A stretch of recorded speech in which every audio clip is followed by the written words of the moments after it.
All right, so stop and think, slow down to overcome obstacles. So feeling stuck and overwhelmed, lacking clarity, and not sure how to move forward. As life resumes and we move out of the pandemic, it seems our world is being turned back on as quickly as it was turned off. It can be easy to feel like you've lost your way. Together we can learn how to slow down and get clear on what we value so we can confidently overcome any obstacles. And I really don't, I think this is talking about more than weight loss or more than, what's standing in our way on our journey. I think this is talking about just life in general. Because there's lots of obstacles in the way. So obstacles are constant in life, but what if we flip the narrative? Instead of running, hiding, and complaining, what if we looked at obstacles as teachers? So we're turning those obstacles into positives. So we need to slow down. Sometimes we might have to stop. We need to let the doing become undone. We can spend a lifetime running from our thoughts. We can overlook stress while we underserve ourselves and those around us. Once we allow ourselves to space, we need to put down the phone and turn off the TV. We need to become quiet and allow ourselves to feel past and present hurts. Do not run from hurt. It's difficult to sit still long enough to face the hard things, but it's one of the bravest things we can do. So how many of us just take the time just to unplug, and let our minds think about everything going on in our own lives. And sometimes just sitting there thinking about it, we think about different things, and it might can relieve a little stress. But you know what? I think maybe, and maybe it's just me and my thinking, but I think we've gotten into the habit of making ourselves not think about it. Mm-hmm. So that, if I'm not thinking about it, then it's not happening. Right. Or far off, it's happening to somebody else. And I think that's something that we grew up with, is just putting it behind you, just forging ahead.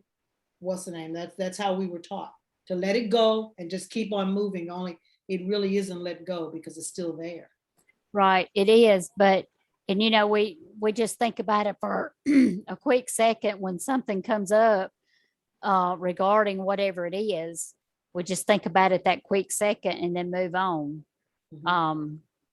So the takeaway from this is make a date with yourself. It doesn't matter if you're sitting at home in your favorite chair or going out for a hike, but get off the grid and get in touch with what you need. That's true. All right. So somebody want to do the get clear on values? Yeah. Get clear on values, what matters to you. Values may shift and evolve, but you are the grounding points on which we base our attitude, behavior, and actions. What are your non-negotiables? Family, peace, respect, justice, loyalty. Journal about what each value means to you, what it looked like for this value to play out in your life. For example, I value authenticity. It's important that the people I surround myself are authentic and that I show up the same way. Authenticity to me is sharing all of me, even the parts that feel messy.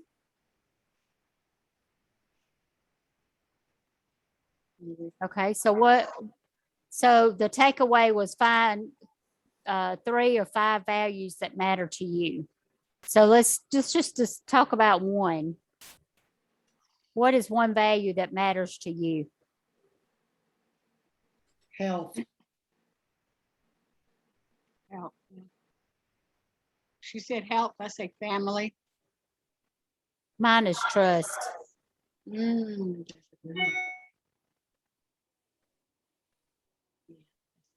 Wow.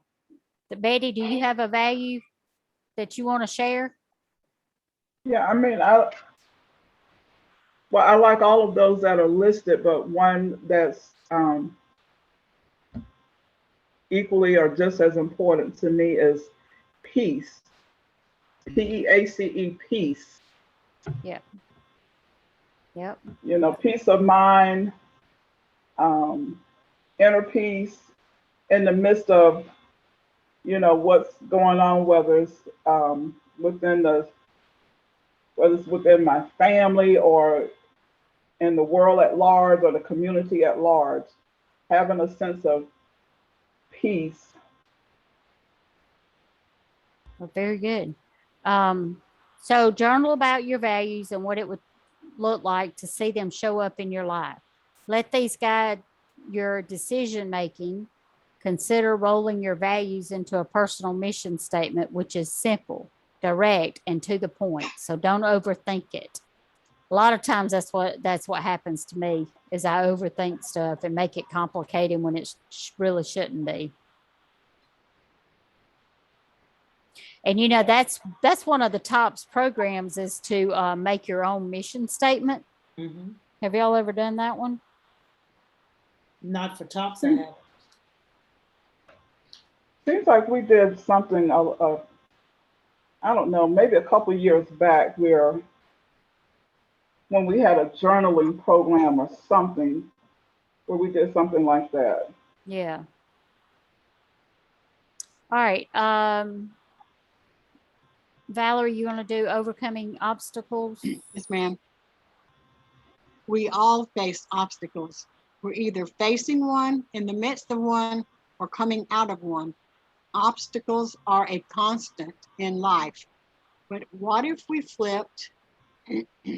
Oh, there we go. Okay. Never mind. Okay.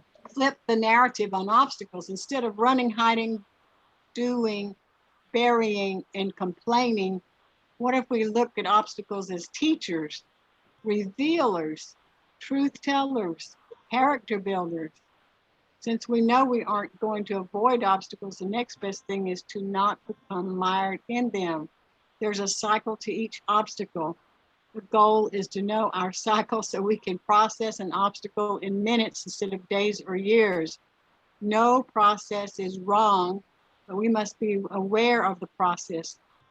The goal is not to skip the feelings, but to cycle through them more quickly. I recently found myself in a disagreement with a friend. I felt my process began overthinking, communicating, surge of anger, process internally, process with someone, and finally, I move on. In the past, this obstacle could have played out over days, stuck in overthinking and repressing feelings. Instead, it cycled through this obstacle in 5 minutes. Wow. That's great. That's good. That is good. Yeah. That is great. Yeah. Wow.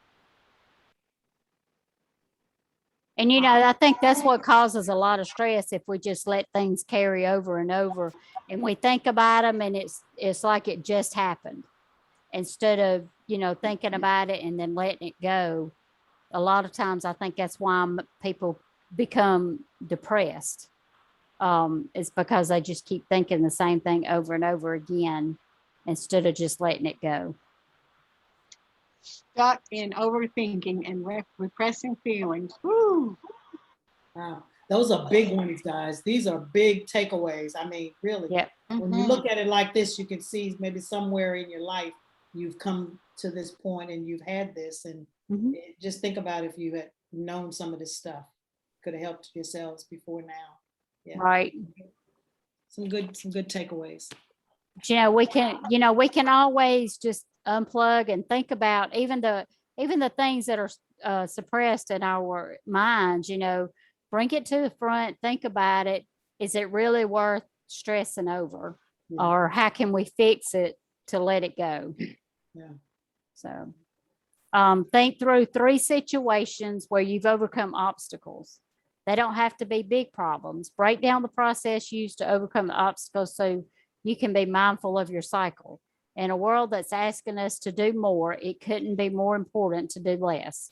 We can only do less if we know what really matters to us. slow down, get clear on what you want, and you'll be able to overcome anything that comes your way. Excuse me.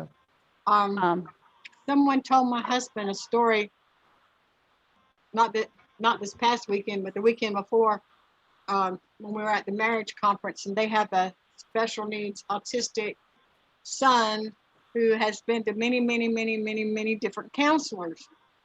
And the father is a very mature Christian father.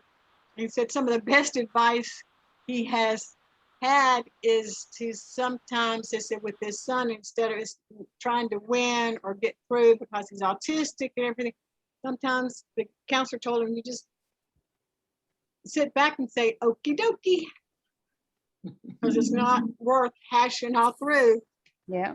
So I can think of some circumstances that it's just sit back and say, okie dokie. Yeah. Doesn't mean it's not important, or just not letting it get the best of you or get out of control. Yeah. It's one of those pick your battle kind of things. Yes. Yes. Okie dokie. Okay, very good. That brings out some good points, and I think we can all learn a little bit from that. Yes.